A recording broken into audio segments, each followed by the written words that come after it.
시어머니가 방에서 무엇인가를 웃으면서 들고 있었어요.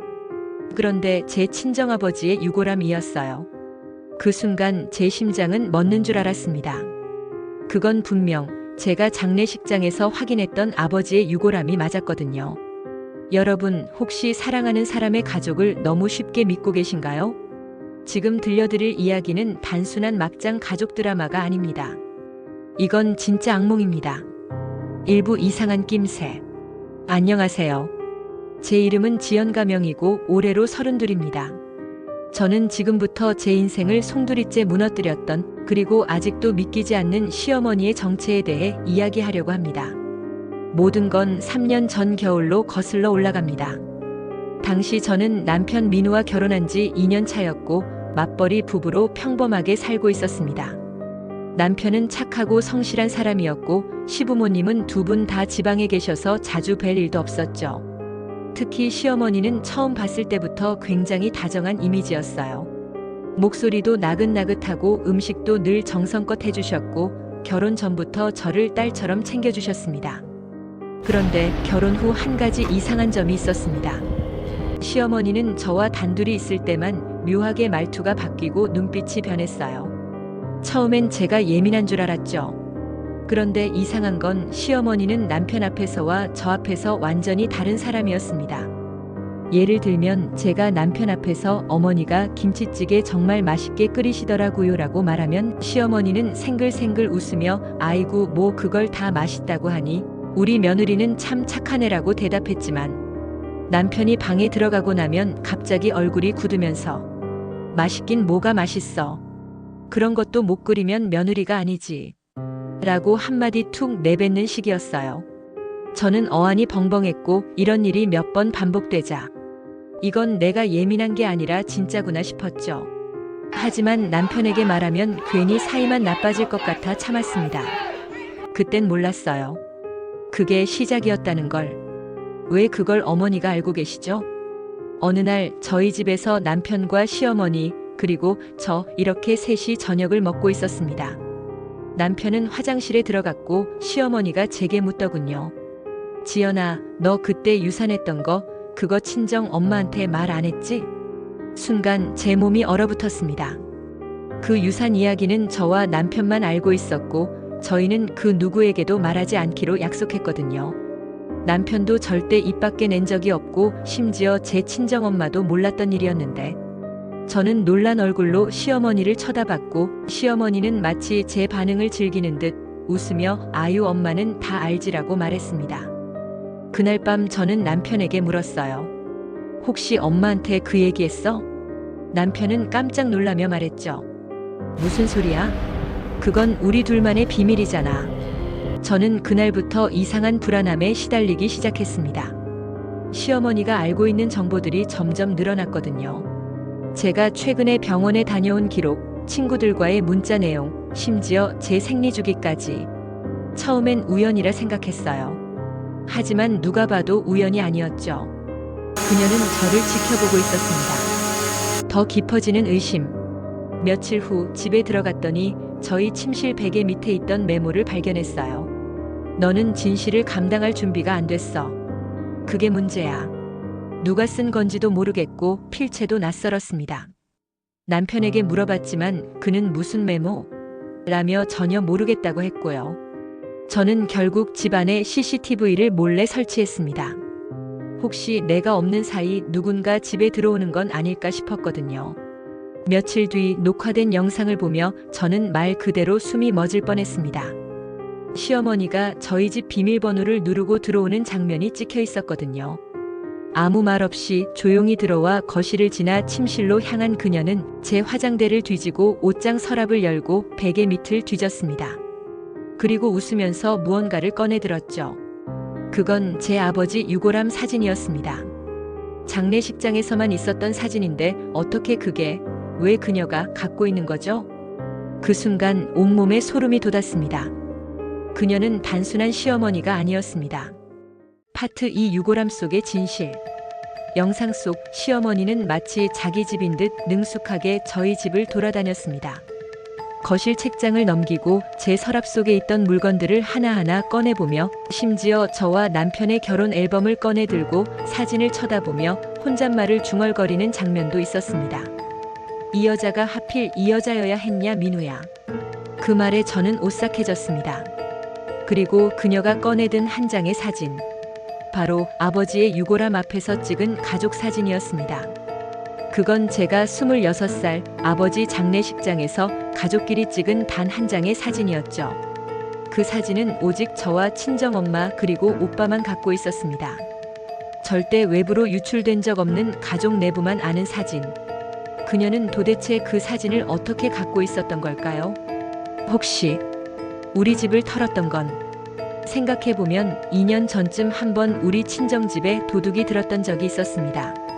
그때는 귀중품보다는 오래된 앨범과 문서류, 서랍 속 잡다한 물건들이 사라졌죠. 경찰은 도둑 맞기는 맞았지만 특이하게도 돈이나 금품은 안 가져갔다고 했고 결국 사건은 미제로 남았습니다. 설마 그게 시어머니였던 걸까요? 그때부터 저는 시어머니에 대해 파헤치기 시작했습니다. 가족 관계 증명서를 떼어보기도 했고 남편이 어릴 적 사진도 죄다 확인해봤죠. 그런데 이상한 점이 또 있었습니다. 남편의 유년 시절 사진 속에 등장하는 여성은 지금의 시어머니와 완전히 달랐습니다. 사진 속 여자는 단발머리에 날카로운 인상이었고 키도 작았으며 체형도 왜소했습니다. 여보, 이분은 누구야? 남편에게 사진을 보여주자 그는 말했습니다. 우리 엄마잖아. 왜? 근데 지금 어머니랑 얼굴이 많이 다른데? 제가 조심스럽게 묻자 그는 웃으며 말했습니다. 그때는 살이 빠져서 그렇지. 성형도 좀 하셨고. 그런데 저는 믿기지 않았습니다. 얼굴형, 키, 분위기까지 너무나 달랐거든요. 이건 단순한 성형 수준이 아니었습니다.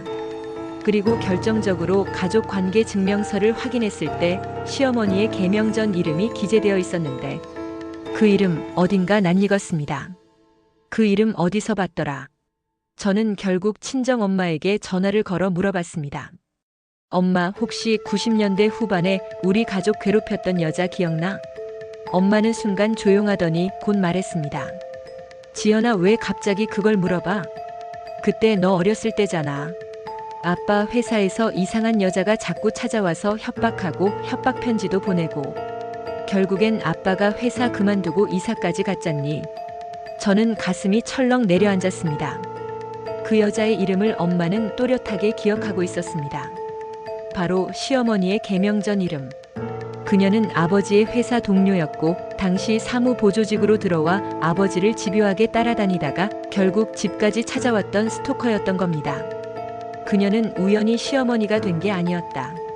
머릿속이 하얘졌습니다. 그녀는 어떻게 민우의 엄마가 된 걸까요? 제가 조사를 더 해보니 충격적인 사실이 밝혀졌습니다. 남편의 친어머니는 민우가 10살 때 병으로 돌아가셨고 그 후 몇 년 뒤 지금의 시어머니가 재혼으로 들어왔던 것이었습니다. 그런데 그녀는 남편에게 자신이 낳은 친엄마인 척 연기를 하며 키워온 것이었고 남편은 단 한 번도 재혼이라는 사실조차 몰랐습니다. 그녀는 민우의 인생을 완벽하게 꿰차고 완전히 엄마의 얼굴로 살아온 것이었습니다.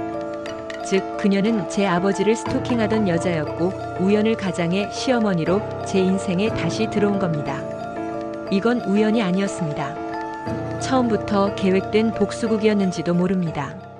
파트 3 내 남편은 그녀의 수단이었다. 그날 밤 저는 잠을 잘 수 없었습니다. 수백 개의 퍼즐 조각들이 머릿속을 맴돌았습니다. 그녀는 내 아버지를 스토킹하던 여자. 그리고 지금은 내 시어머니. 그런데 왜 우리 집에 다시 나타난 걸까요? 답은 단 하나밖에 없었습니다. 저를 망가뜨리기 위해. 민우는 그녀의 도구였다. 전 남편에게 솔직하게 말할 수 없었습니다. 당신 어머니는 내 아버지를 스토킹했었고 우연한 척 우리 가족에 들어온 것 같아. 그런 말 도저히 꺼낼 수 없었죠. 그저 혼자 자료를 모으고 모든 흐름을 조용히 따라가기로 했습니다. 그러다 어느 날 낡은 USB 하나를 발견하게 됐습니다. 그건 시어머니가 평소 자주 들고 다니던 다이어리 속에 끼워져 있었던 작은 저장 장치였습니다. 조심스럽게 그걸 열어보자 안에는 날짜별로 정리된 수십 개의 메모장 파일과 사진들이 저장되어 있었죠. 내용을 읽는 순간 제 입에서는 비명이 나올 뻔했습니다. 2008년 4월 27일. 오늘 민우가 그녀 나를 처음 만났다. 그 눈빛 저에도 아버지와 똑같이 날 무시하겠지? 아니야. 이번엔 내가 이긴다. 민우는 나에게 완전히 들어왔다. 2014년 9월 13일. 민우가 그녀를 데려왔다. 웃긴다. 내 아버지를 그렇게 만들고도 해맑게 웃고 있다. 그래, 그 얼굴 잊지 않았다. 나는 20년을 기다렸다. 민우, 넌 날 위해 태어난 아이야. 그녀는 남편을 복수의 도구로 삼고 있었습니다. 그녀는 계획적으로 접근했다. USB 안에 또 다른 파일, 결혼식 준비 체크리스트라는 문서에는 이런 항목이 있었습니다. 3개월 전 민우에게 결혼 강력 권유. 예비 신부 가족 정보 파악 완료. 아버지 사망 확인 2017년 위암. 결혼식 날 친정엄마 동선 확보. 가족사진 몰래 수집 스캔 완료. 그녀는 모든 걸 미리 짜고 있었던 겁니다. 결혼까지의 과정, 제가 친정에서 독립하는 타이밍, 그리고 제가 다시는 아버지 이야기를 꺼내지 않게 만들 계략까지. 저는 숨이 멎는 것 같았습니다. 그리고 다시 생각났습니다. 그녀가 결혼식 날 신부 대기실에서 나에게 했던 한마디. 내 아버지는 참 착한 분이셨지. 저는 깜짝 놀라서 쳐다봤지만 그녀는 아무렇지 않게 웃으며 농담이야 하고 넘겼던 그 순간. 그 말은 그냥 나온 말이 아니었습니다. 분명히 알고 있었던 겁니다. 내가 누구인지, 내 가족이 어떤 사람인지. 그 여자의 진짜 목표는 나였다. 그제서야 모든 게 연결됐습니다. 처음부터 남편은 사랑의 대상이 아니라 그녀가 복수의 칼날을 들이밀기 위한 도구였습니다. 내가 남편과 결혼하게 만든 것도, 내가 그 집에 들어가도록 만든 것도, 심지어 우리가 아이를 가지지 못한 것도 그녀의 계획 안에 있었던 겁니다. 맞습니다. 우리는 결혼한 지 4년째, 아직 아이가 없었습니다. 그런데 제가 산부인과 검진을 받을 때마다 이상하게 아무 문제도 없다는 진단을 받았죠. 그런데 이상하게도 매번 생리가 지연되거나 몸 상태가 이상했습니다. 혹시? 그 순간 USB 속 또 다른 파일이 열렸습니다. 2021년 11월 18일. 오늘도 그녀가 먹는 차에 약을 넣었다. 그걸 마시는 걸 보면 속이 다 시원하다. 임신? 평생 못하게 해줄 거야. 미친 사람은 시어머니 하나가 아니었다. 그 순간 저는 토할 것 같았습니다. 그녀는 저를 서서히 무너뜨리고 있었던 겁니다. 몸을 망가뜨리고 정신을 지치게 하고 결국 제 삶을 부수고 있었던 겁니다. 그런데 충격은 거기서 끝나지 않았습니다.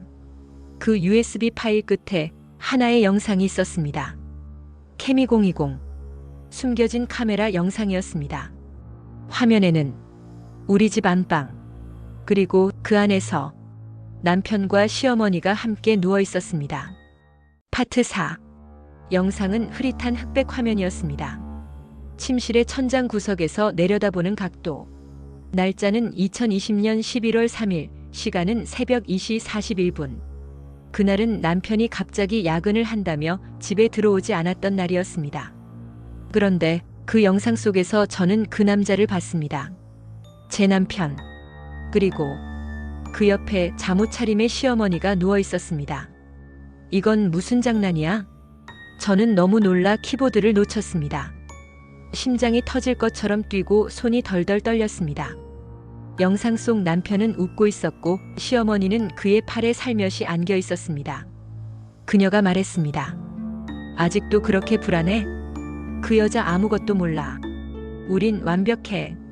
그 말에 남편이 대답했습니다.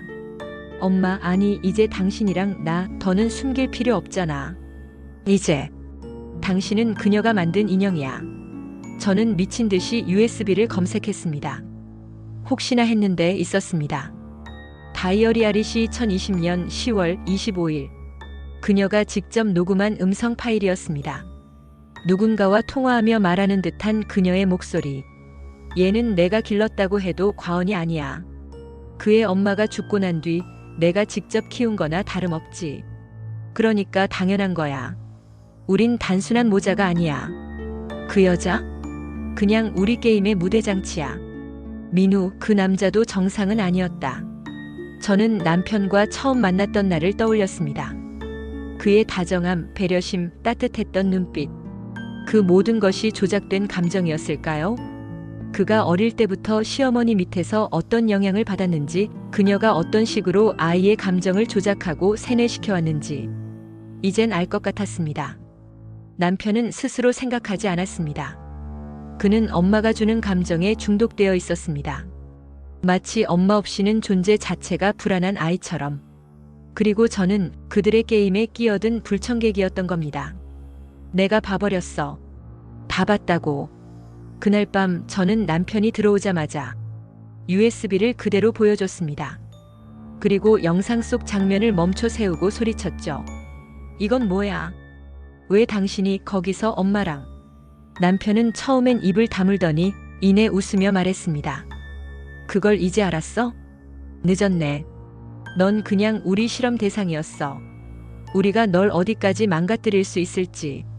그 순간 제 세상은 완전히 무너졌습니다. 모든 게 연극이었다.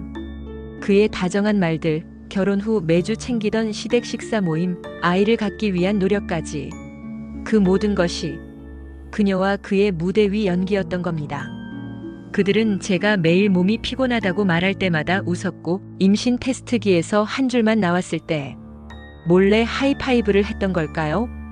그 생각만으로도 저는 정신이 미쳐버릴 것 같았습니다. 도망칠 수 있을 거라 생각했어?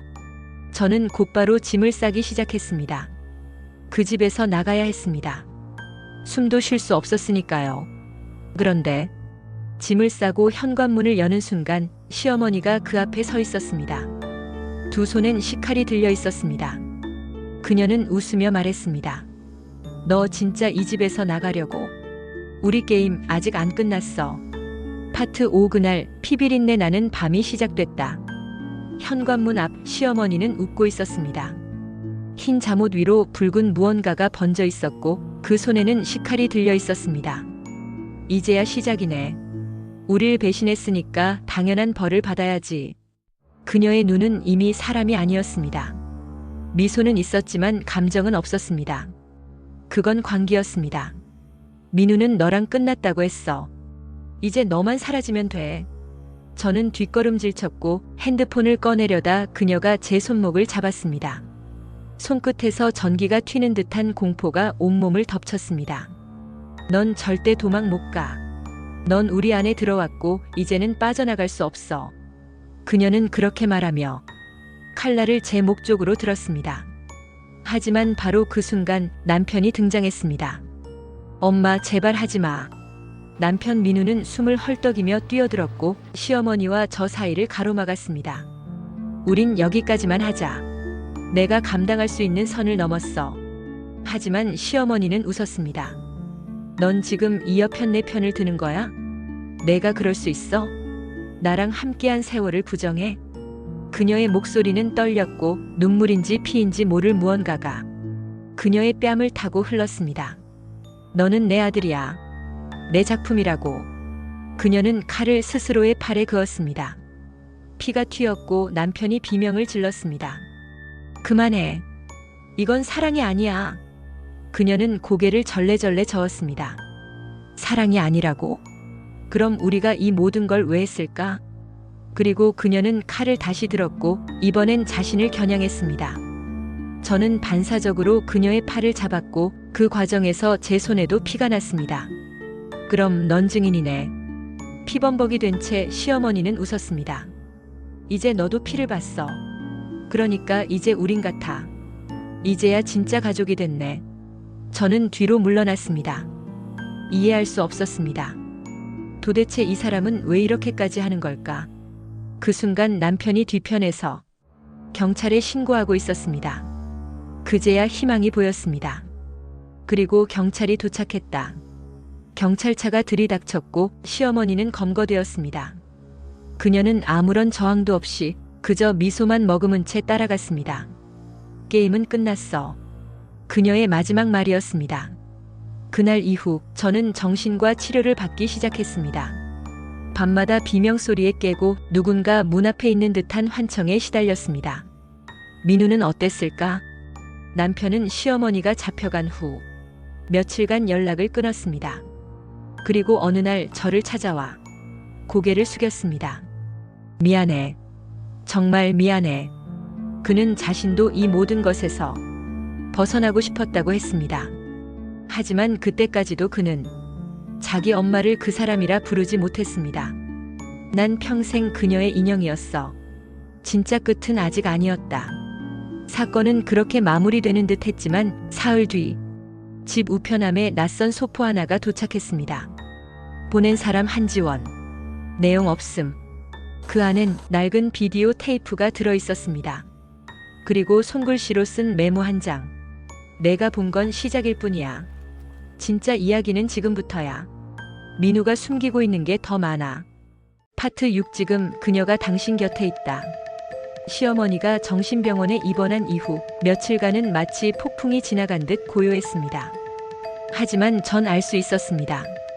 그 고요함은 진짜 폭풍의 전조일 뿐이라는 것을. 그날 밤 아이의 태동이 유독 심했습니다. 몸이 뻐근했고 어딘가 싸늘한 공기가 거실 안을 맴돌고 있었죠. 그리고 현관문 센서 등이 깜빡이며 켜졌습니다. 출입 기록 없음인데 문이 열려 있었다. 경찰에 전화를 걸기 전 현관문 앞을 확인해 봤습니다. 문은 굳게 닫혀 있었지만 현관 바닥에 익숙한 립스틱 자국이 찍혀 있었습니다. 이건 그녀가 쓰던 거야. 집 안을 확인했습니다. 누군가 들어온 흔적은 없었고 출입 기록도 없었습니다. 하지만 침실 거울에는 문장이 하나 써 있었습니다. 아기 예쁘더라. 엄마가 곁에 있을게. 민우의 고백 그리고 숨겨진 방. 남편 민우는 얼굴이 창백해진 채 어디론가 저를 이끌었습니다. 사실 우리 집엔 누구도 들어가지 말라던 방이 있었어. 어렸을 때 그 방에선 이상한 소리가 나곤 했어. 울음소리, 속삭임. 하지만 엄마는 항상 절대 열면 안 된다고 했지. 그는 지하 창고로 이어지는 문을 열었습니다. 곰팡내와 함께 이상하게도 은은한 향수 냄새가 풍겼습니다. 그리고 지하실 안 벽면엔 수십 장의 초음파 사진과 제 사진, 민우의 어릴 적 사진이 붙어 있었습니다. 그 중간에 완벽한 가족이라고 쓰인 글귀가 붉게 칠해져 있었죠. 감금된 소녀, 그리고 또 다른 진실. 지하방 끝쪽에서 누군가의 희미한 신음이 들렸습니다. 누구세요? 그곳엔 온몸에 상처를 입은 10대 후반의 소녀가 쇠사슬에 묶인 채 앉아 있었습니다. 전전은비예요. 그 여자가 저를 여기 가뒀어요. 자기 딸 대신 자식을 낳게 하겠다고. 경찰이 출동했고 그곳은 불법 감금, 인신매매, 미성년 납치까지 모든 악이 서린 공간이었습니다. 하지만 시어머니는 정신병원에 있었습니다. 그녀가 직접 데려온 것이 아니라면 그녀와 함께 움직인 또 다른 존재가 있다는 뜻이었습니다. 그날 밤 병원 탈출. 그녀는 정신병원에서 자신의 분신처럼 따르던 간병인을 매수해 탈출에 성공했습니다. 그리고 지금 제 딸 은하의 유치원 앞에 수녀 복장을 한 낯선 여인이 나타났다는 제보가 있었습니다. 급히 유치원으로 달려갔을 때 은하는 무사했습니다. 하지만 교실 뒤편 의자에 붉은 장미 한 송이가 놓여 있었고 메모가 붙어 있었습니다. 은하는 엄마 품이 어울리지 않아. 내가 더 잘 키워줄게. 마지막 그녀의 집으로 향하다. 모든 걸 끝내기 위해 우리는 한 여사가 예전에 머물렀던 전북 완주의 폐가로 향했습니다. 그곳은 폐허가 되었지만 벽엔 선명하게 붉은 글씨로 이렇게 적혀 있었습니다. 내가 죽으면 이 아이들이 날 기억해줄까? 벽장 안에는 그녀가 썼던 일기장이 남아 있었습니다. 그리고 마지막 장엔 나는 엄마가 될 수 없었다. 그래서 다른 여자의 삶을 훔쳐야만 했다. 그리고 지금 당신 곁에 있다. 지금도 가끔 아이가 자는 방 앞에서 희미한 여성의 코맹맹이 목소리가 들립니다. 잘 자 우리 아가. 내일은 더 예쁜 옷 입혀줄게. 집에 CCTV를 설치해봤지만 그 시간에 찍힌 건 없습니다. 하지만 은하가 이렇게 말했습니다. 오늘은 할머니가 밤새 토닥토닥 해줬어요. 따뜻했어요. 우리는 이제 그녀가 완전히 떠났다는 확신을 할 수 없습니다.